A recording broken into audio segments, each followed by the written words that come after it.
अब ट्विस्ट क्या है इस कथा में, सुनो। उद्धव जी महाराज उठ के नहीं गए, सारे यदुवंशी चले गए, भगवान बैठे। भगवान बोले, उद्धव तुम क्यों नहीं गए? कितनी शोक की बात है ना, हमारे यदुवंश को श्राप लग गया। अब मैं नहीं करूंगा तो कौन करेगा? मुझे तो बताना ही पड़ेगा कोई ना कोई उपाय। उद्धव जी महाराज उठ करके जाते हैं और भगवान से कहते हैं, बोले कि आपको ब्रजवासियों ने चोर कहा, लेकिन उनको झूठा भी कहना चाहिए था। आपसे बड़ा झूठा नहीं है दुनिया में कोई। मजाक में कह रहे हैं, विनोद में कह रहे हैं। भगवान बोले, ऐसा क्यों बोलते हो भाई?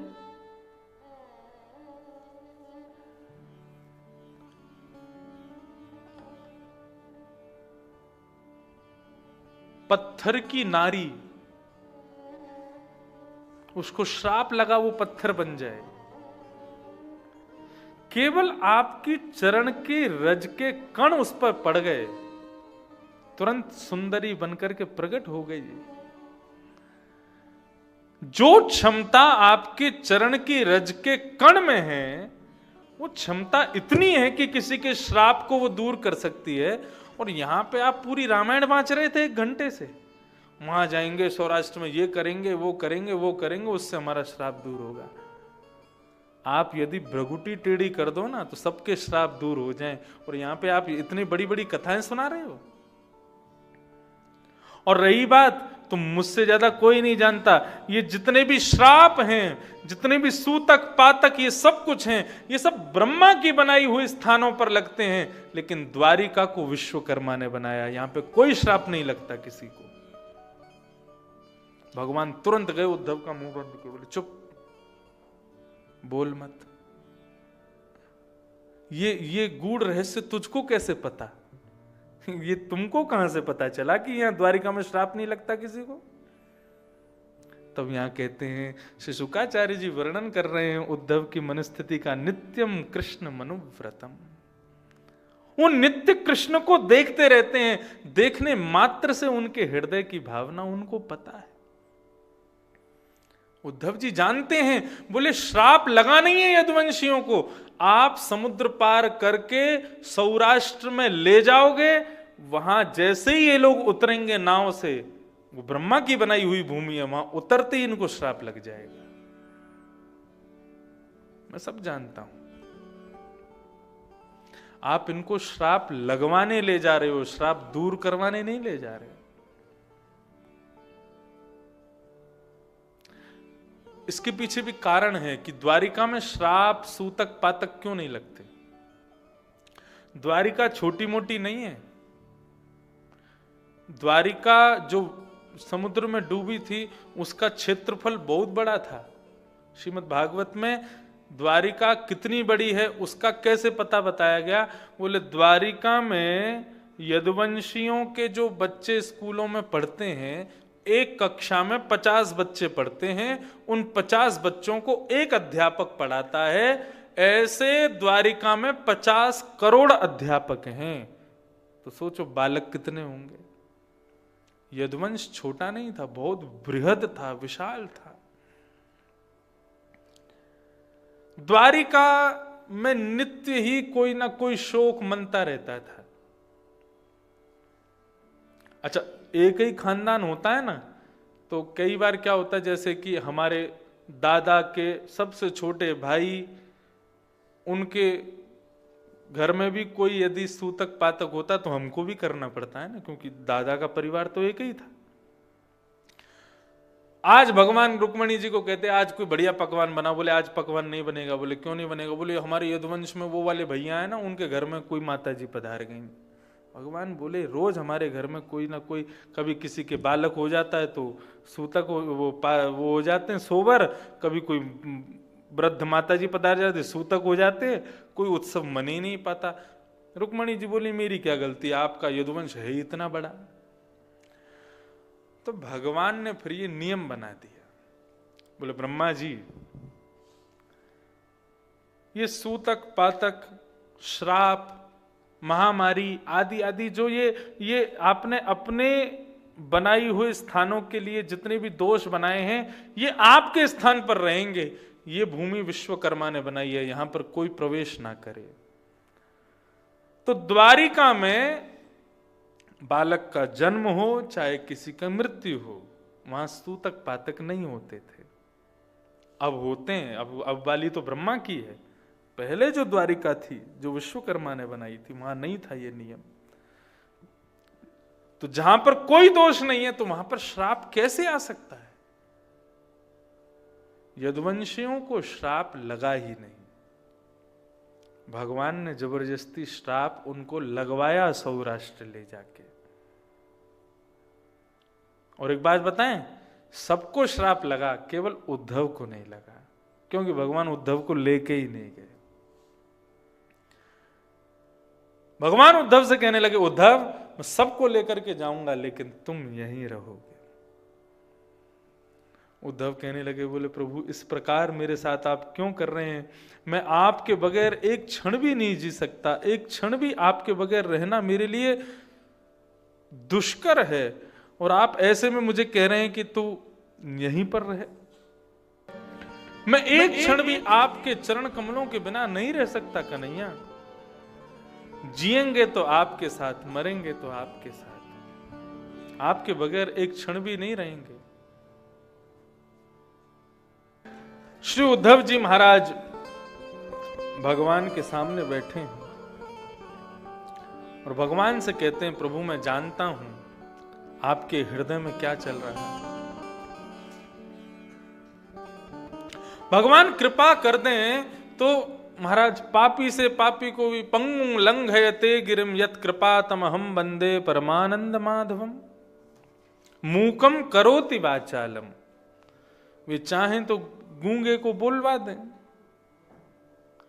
पंगुं लंघयते गिरिम, वे चाहें तो पंगु से, बिना पैर वाले से पर्वत पार करा दें। यत कृपा तम हम वंदे परमानंद माधवम। हे माधव, हम आपकी कृपा को वंदन करते हैं, नमन करते हैं। कृपा ठाकुर जी सब पर करते हैं। कोई संसार का ऐसा व्यक्ति नहीं कह सकता कि मुझ पर कृपा नहीं की ठाकुर जी ने। आपके कोई ना कोई जीवन की ऐसी स्थिति जरूर आई होगी, तब ऐसा लगा होगा हृदय से कि भगवान की बड़ी कृपा कि ये हो गया, ऐसा हो गया।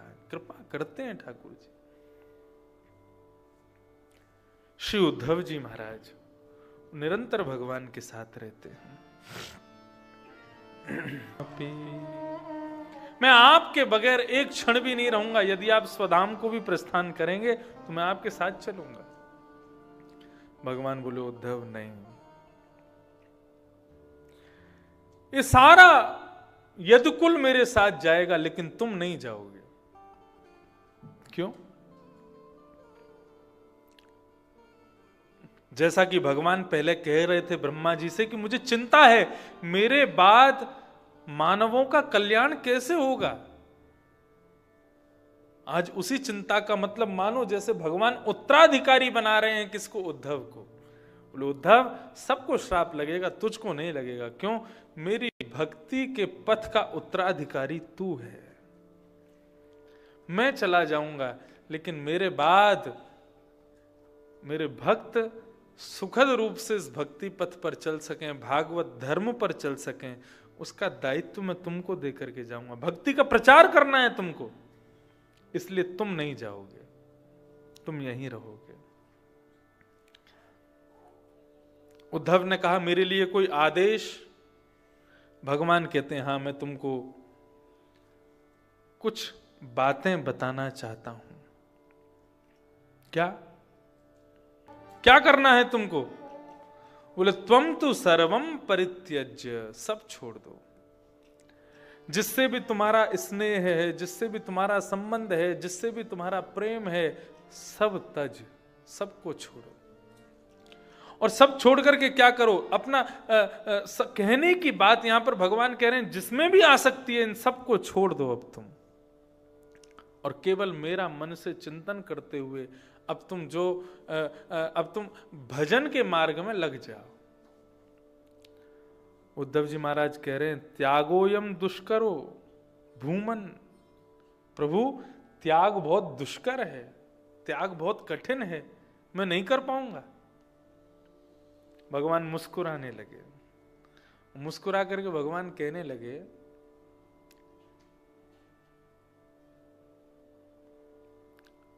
जब ब्रज गए थे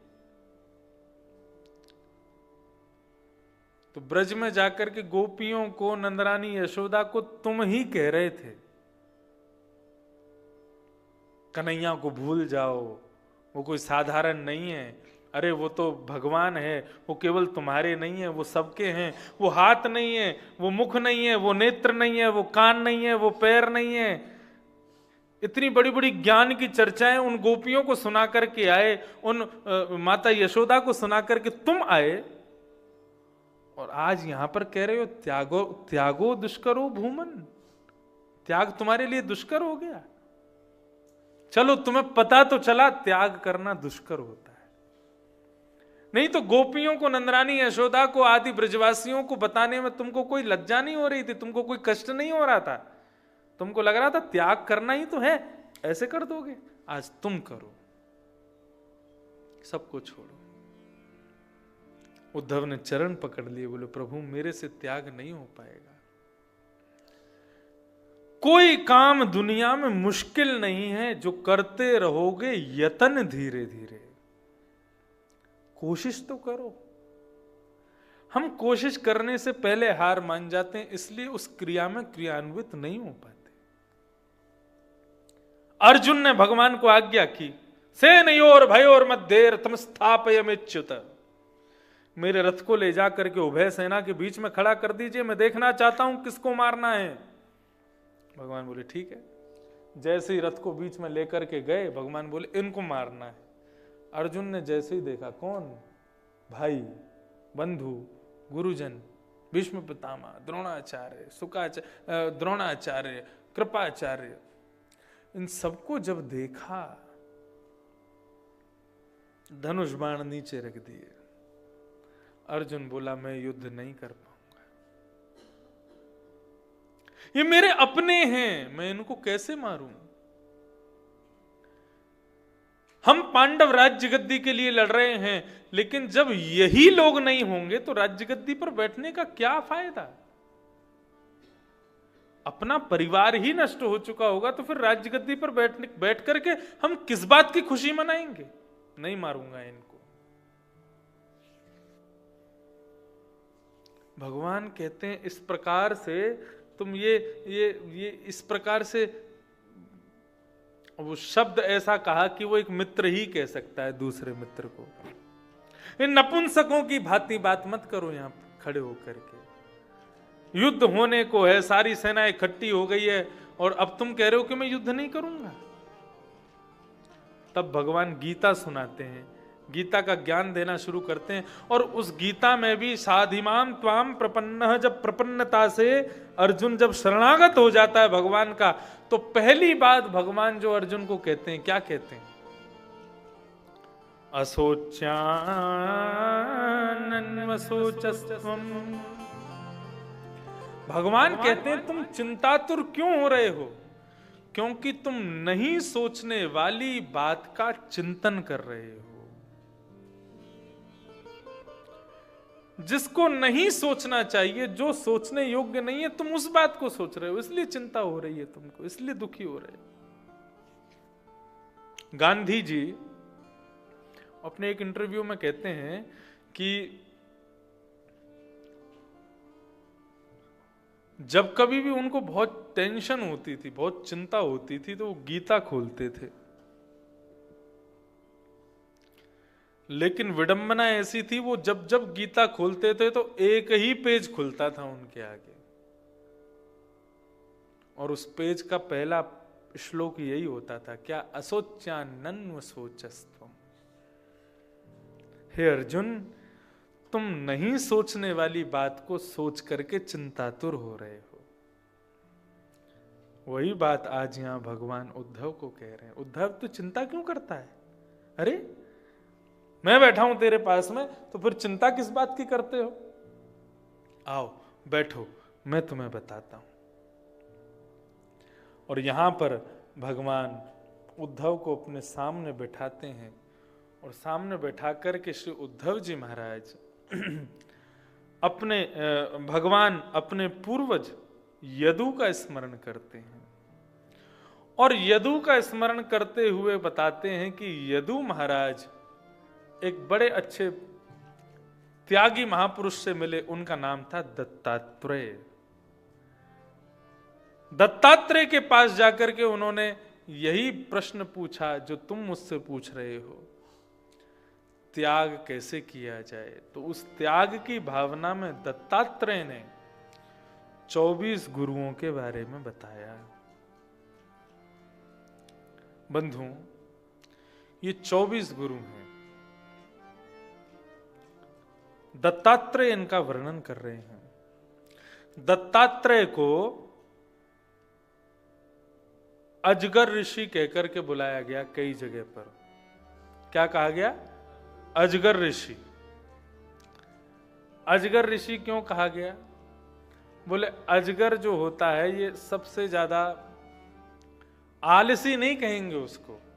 अजगर करे न चाकरी, पंछी करे न काम, दास मलूका यूं कहें सबके दाता राम।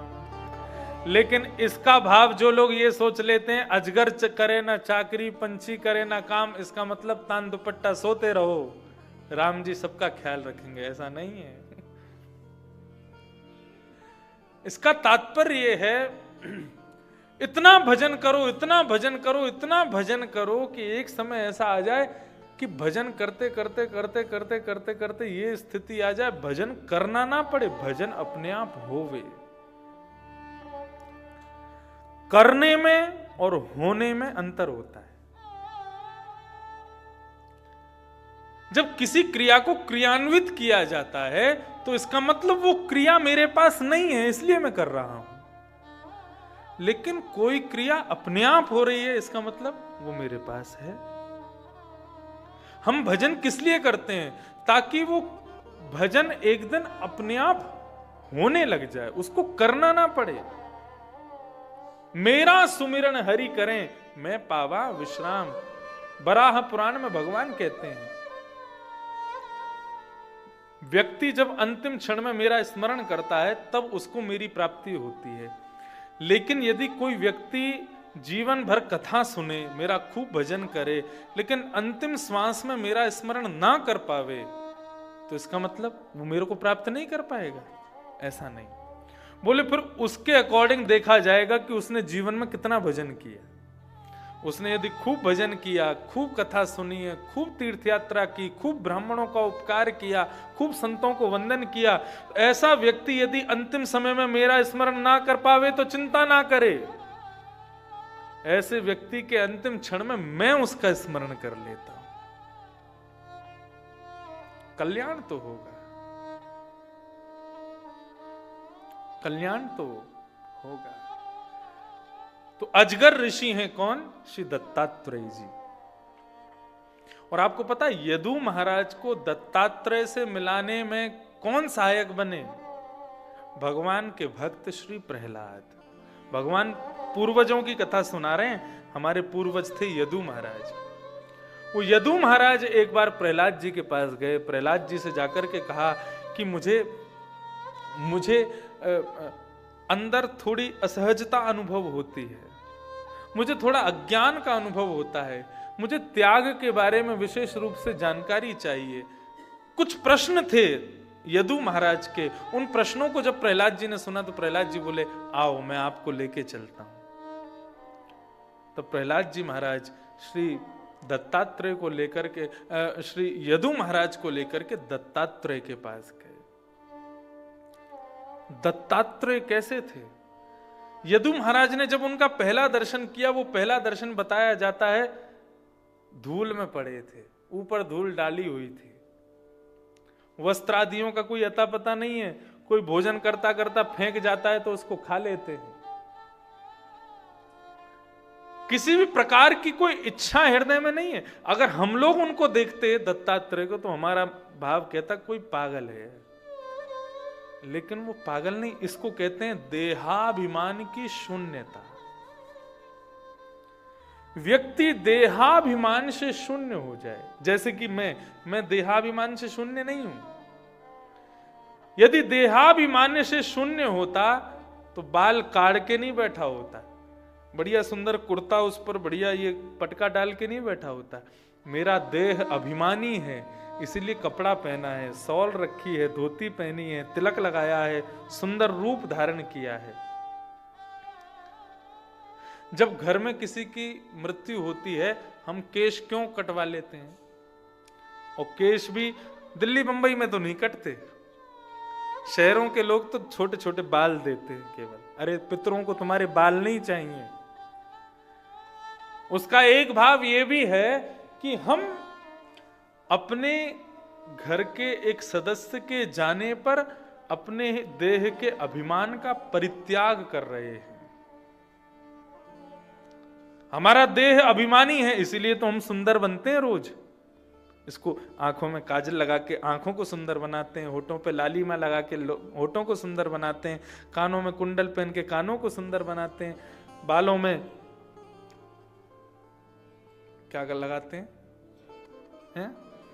जेल लगाते हैं महाराज, कई तो फसल खड़ी कर लेते हैं सीधी। अलग अलग स्टाइल चलती हैं बालों की। एक हम जब छोटे थे तब नई नई आई थी कटोरा कट बीच के बाल रह जाएंगे, बाकी सारे मुंडे चारों तरफ से। ये देहाभिमानी तो है। और आजकल तो वृंदावन में देखो आप, ये घुंघराले केश।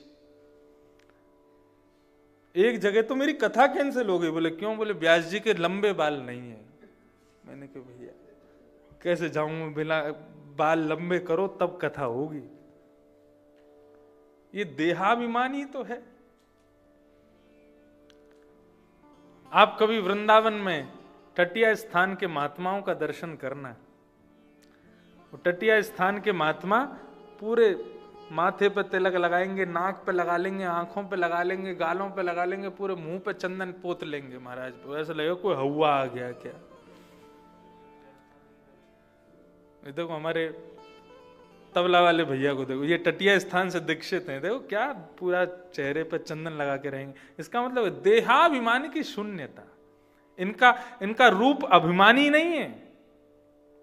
और इसका दूसरा भाव क्या है? बोले कि भाई ठाकुर जी के सामने सज सवर के तो पूरी दुनिया जाती है, लेकिन जब ऊट पटांग रूप धारण करके कोई जाता है तो ठाकुर जी उसको देख के जोर से हंस जाते हैं। और जिसको देख के ठाकुर जी हंस जाएं, कभी कभी प्रेमिका अपने प्रेमी के लिए तैयार होती है। लेकिन इन सब में देह के अभिमान की गंध आती है। लेकिन जब कोई व्यक्ति ठाकुर जी के लिए तैयार होता है ना, तो देहाभिमान की शून्यता प्रकट हो जाती है। जब मैं भागवत जगत में प्रवेश कर रहा था, उससे पहले मैं भी जीन्स पहनता था, टॉमी हिलफिगर। और बताऊं, और यूएस पोलो। और बताऊं, अब छोड़ो, पूरा पूरा मॉल खरीदा हमने भी, सब पहनते थे। लेकिन धीरे धीरे धीरे कथा जब करनी शुरू करने लगे तो ऐसा नहीं कि मन मतलब जबरदस्ती पर नहीं, अपने आप ही मन नहीं करता था। आज भी मैं कभी अपने से तो ऊपर स्वेटर वगैरह तो पहनते ही हैं बढ़िया ब्रांडेड, लेकिन कभी पूर्ण रूपेण वैसे ही सज धज के रहने की इतनी ज्यादा इच्छा नहीं होती, मन ही नहीं होता। क्योंकि उसको पहन करके ऐसा लगता है, जबकि धोती से ज्यादा सहजता है पैंट पहनने में।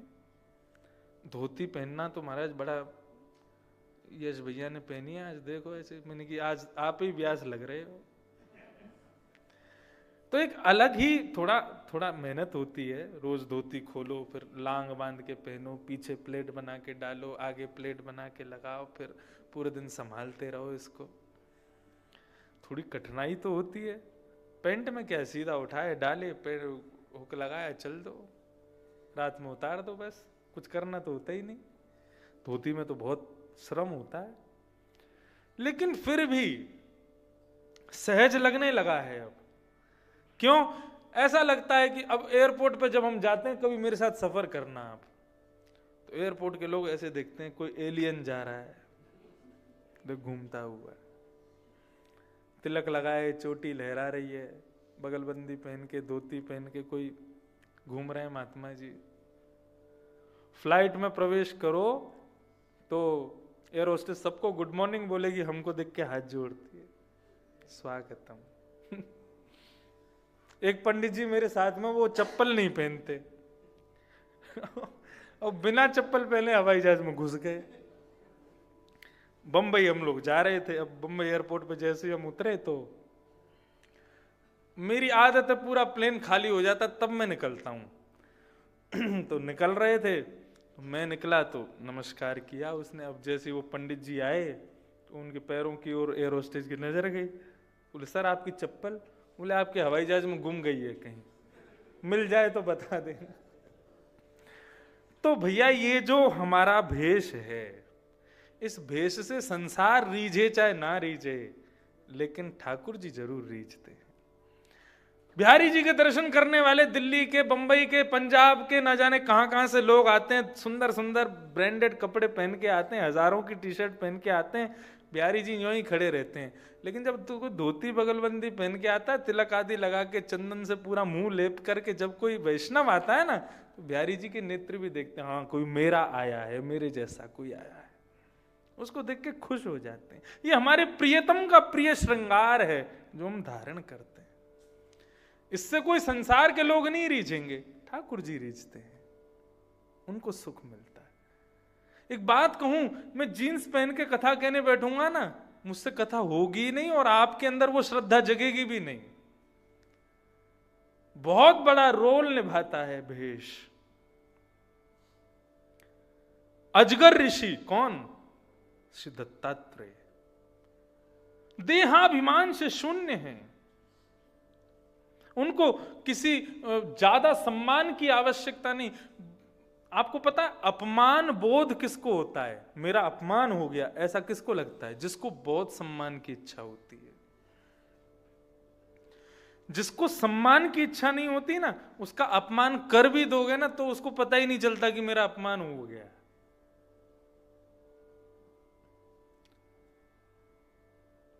ज्यादा सम्मान की इच्छा रखने वाले को ही अपमान लगता है। देहाभिमान की पटरी पर यदि चलना चाहते हो तो सबसे पहले सम्मान की इच्छा हृदय से निकाल दो। मुझसे 4 लोग पूछें तुमने खाया कि नहीं खाया, तुम्हारे कमरे में कोई अव्यवस्था तो नहीं, तुमने ऐसा तो नहीं, तुमने वैसा तो नहीं,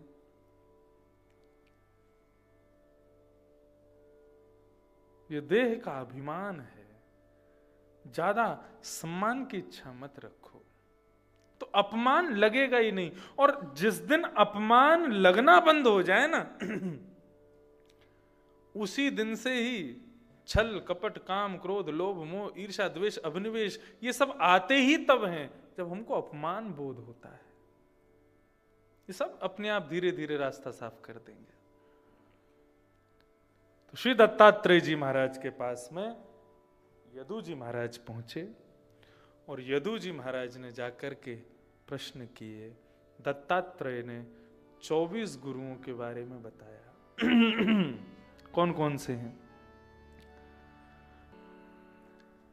अब इन 24 गुरुओं के विषय में कल से हम श्रवण करेंगे। 24 गुरु कौन कौन से हैं और इन 24 गुरुओं का भाव क्या। कल कथा का समय क्या है? सुबह 10 बजे, 8 बजे से 9 बजे से तो 9 बजे का समय आप लोगों का बैठने का है। मैं तो 9:30 बजे आऊंगा। क्योंकि मेरी सेवा भी रहती है तो थोड़ा समय लग जाता है। 9 बजे तक आप लोग समय से ग्रहण कर लें।